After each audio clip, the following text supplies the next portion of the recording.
Can anybody explain this to me? This one's going to piss some people off, okay?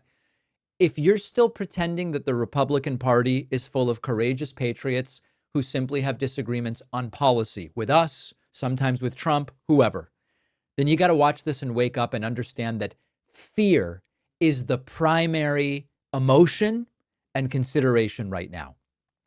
On MSNBC, Congressman Boyle, I forget his first, Brendan Boyle, Democratic Congressman Brendan Boyle was interviewed.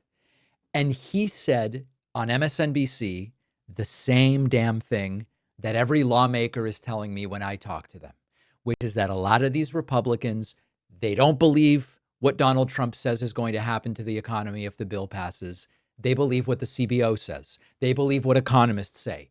What Boyle argues here is many Republicans know the truth, but they're afraid to say it because they are afraid of what Trump will do to them. Take a listen. I really wish that what some Republicans say in private could become public, because it's always, in whispered, hushed tones. I don't agree with Donald Trump.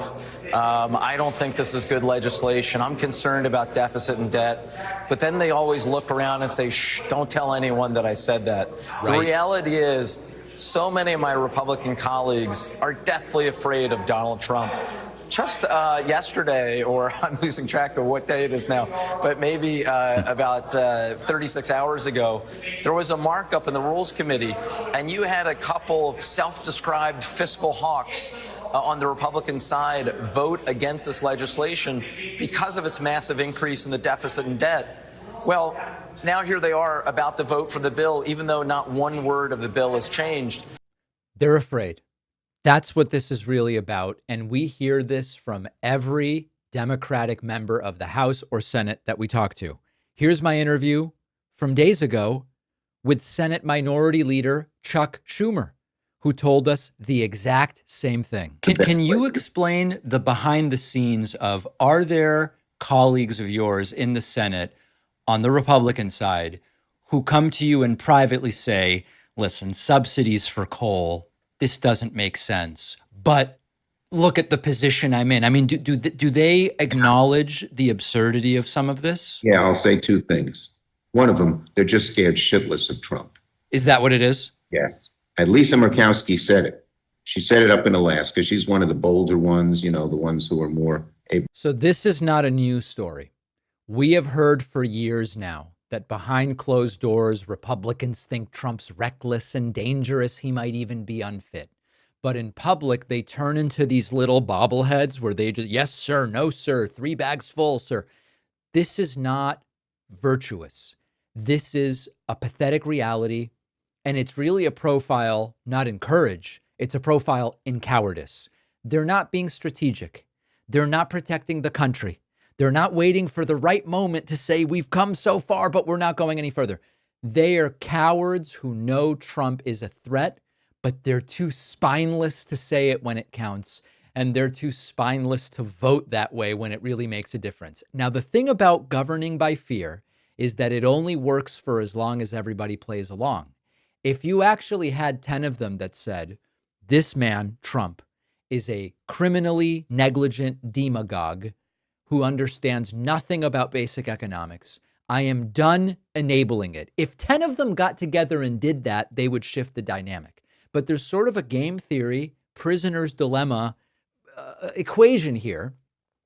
Look that up if it's an unfamiliar term to you. But there's a prisoner's dilemma sort of thing here, where because those 10 or however many are thinking this aren't sure that the other 9 would go for it, they don't want the risk of putting themselves out there in that way because they might lose their seat. They might get mean tweets. Trump turns against them, encourages primary campaigns. They end up with a nickname like, Little Marco or whatever.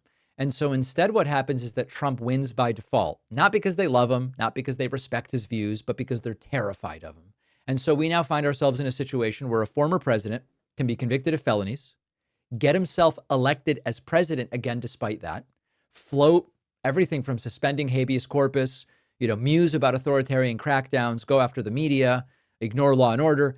And the only thing Republican officials can say is, I don't like it, but please don't quote me. Don't say I'm only telling this to you off the record. And that gets us to sort of like the big issue here. If you're afraid of the guy that you're supporting, maybe you shouldn't be supporting him. And the irony is that the moment Trump starts to fall, and at some point he's going to, right? The very same people that have been whispering, I don't like it, but please don't out me. They will all of a sudden go, I had concerns all along. I didn't think this made sense all along. They have a platform. They're choosing silence. And Trump's rude awakening isn't going to come in the way we would want because he has nothing left to run for. And so these really are some of the biggest cowards that we have encountered in politics. You know, you got to say something about the Tea Party people in 2010. I disagreed vehemently with their political views, but they were at least willing to say, hey, I have different views at this point than the bulk of the Republican Party. We might win, we might lose. Some did win, some did lose. But they were at least willing to say, this is what I believe, and this is what I'm going to say publicly. This flavor, this brand of Republicans that we have right now, pathetic cowards. So we're going to keep telling the truth about what's going on. Make sure you're subscribed on the YouTube channel. Make sure you're signed up for my Substack newsletter, now the 12th most quickly growing political newsletter in the country. 12th. Can you imagine? Out of thousands. That's thanks to you. Go to substack.davidpakman.com. It's free. We'll take a quick break and be right back. All right, if you're a busy professional or entrepreneur constantly jumping between meetings or a manager, this is for you. Our sponsor, Plod, is redefining how we capture and process conversations. And honestly, it's one of the most impressive AI tools I've tried. Plod Note is a credit card-sized AI gadget that sticks to the back of your phone. It'll record your calls and in-person meetings, transcribe them automatically, summarize, and then even create visual mind maps so you can review the takeaways later without scrambling for notes. You can even talk to it and brainstorm ideas. Now, if you prefer something even more discreet, the Plod Note Pin is a thumb-sized wearable version you can clip on when you're running from room to room. Same amazing AI, just more portable. Over 700,000 people are already using Plod, including more than 200,000 managers who rely on it to boost their productivity and collaboration. Plod has a special deal for my audience. You'll get 10% off any purchase when you go to davidpakman.com/Plod and use the code PAKMAN. The link is in the description.